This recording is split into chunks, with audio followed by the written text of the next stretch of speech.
Orang Islam tuh karakternya saat bangun, dia membawa spirit Ali Imran ayat 190 sampai ayat ke-200. 11 ayat. Inna fi khalqis samawati wal ardi wa ikhtilafil laili wan nahari la ayatin liulil albab. Jadi kita baru bangun sudah diminta oleh Al-Quran, dituntun oleh Nabi untuk menjadi pribadi ulul albab. Baru bangun. Anda boleh cek kitab suci manapun yang dianggap suci di muka bumi. Tidak ada satupun kitab yang disucikan di muka bumi ini yang mengajar, membimbing, mengarahkan pemeluknya baru bangun menjadi pribadi intelektual ulul albab. Itu tidak ada. Kecuali Al-Quran. Quran surah 23. Ada manusia yang sedang berpetualang di bumi tapi dia pewaris surga Firdaus. Amalnya apa? Dikeluarkan ayat 1 sampai 9-nya. Qad aflahal mu'minun alladzina hum fi salatihim khashi'un. Jadilah kegiatan kurikulum. Ingat, bukan profesi. Penghuni surga Firdaus itu profesinya banyak. Bisa dokter, bisa camat, bisa lurah. Tapi punya karakter. Apa karakternya? Kalau sholat khusyuk.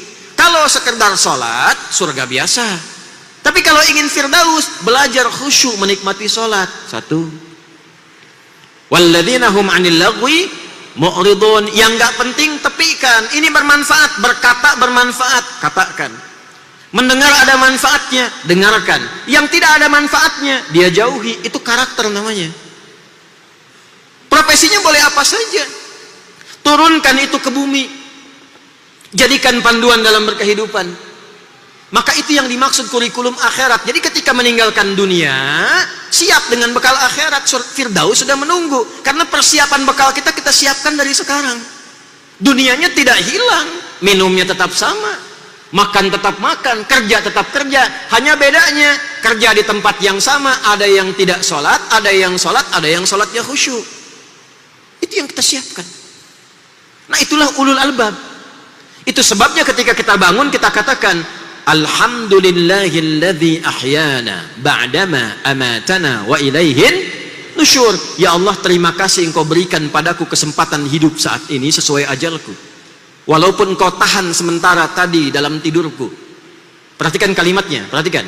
Aku berjanji sekarang akan menyebar di dunia mencari persiapan bekal untuk pulang kepadamu. Nusyur itu menyebar untuk kembali. Wa ilaihin nusyur, aku sekarang ingin menyebar untuk cari bekal persiapan pulang kepadamu. Jadi kalau Anda bangun tidur baca doa itu kemudian maksiat, itu khianat kepada doanya. Jadi nggak mungkin ada orang baca doa itu berbuat kriminal, itu mustahil. Karena dia komitmen. Allah kemudian ngasih panduan. Oh, kamu ingin cari bekal? Ini cari bekalnya ya. Cari bekal yang membuat engkau semakin dekat denganku. 1. Kedua, pahami tentang esensi kehidupanmu di muka bumi. Lalu tanya balik, merencanakannya bagaimana ya Allah? Teruskan ayatnya.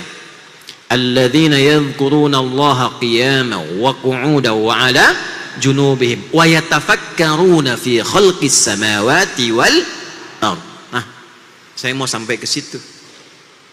Ulul albab itu dia menyiapkan bekal untuk pulang kepada Allah. Apa yang dia lakukan? Dia menyiapkan semua agenda kegiatannya. Tafakkur itu menyiapkan sesuatu sebelum dikerjakan. Contoh gini, maaf ya Pak Ibu, sekarang jam 9, saya tanya, jam 10 Bapak mau di mana? Jam 11 nanti di mana? Sholat duhur berjamaah di mana? Asar Ibu nanti ada di mana? Jam 5 mau kerjakan apa? Jam 7 ada di mana? Malam nanti mau baca Quran berapa halaman? Hari ini sedekah mau berapa? Sudah ada belum? Ulul albab itu dia rinci, bangun tidur sudah jelas agendanya. Maka itu waktunya disebut dengan subuh. Subuh itu dari kata asbah, yang sudah siap rencana dan kegiatannya. Nah, dalam rangka merencanakan kegiatan itu mesti ada titik pusat yang membuat kita semakin dekat dengan Allah, yang menjadikan kegiatan kita terkoreksi, yang menjadikan semua aktivitas kita menjadi tenang kembali, yang membuat kebahagiaan kita datang dengan cepat. Mesti ada satu titik yang kalau kita ada persoalan balik ke situ lagi. Kalau kita ingin memulai dimudahkan datangnya ke situ. itulah masjid.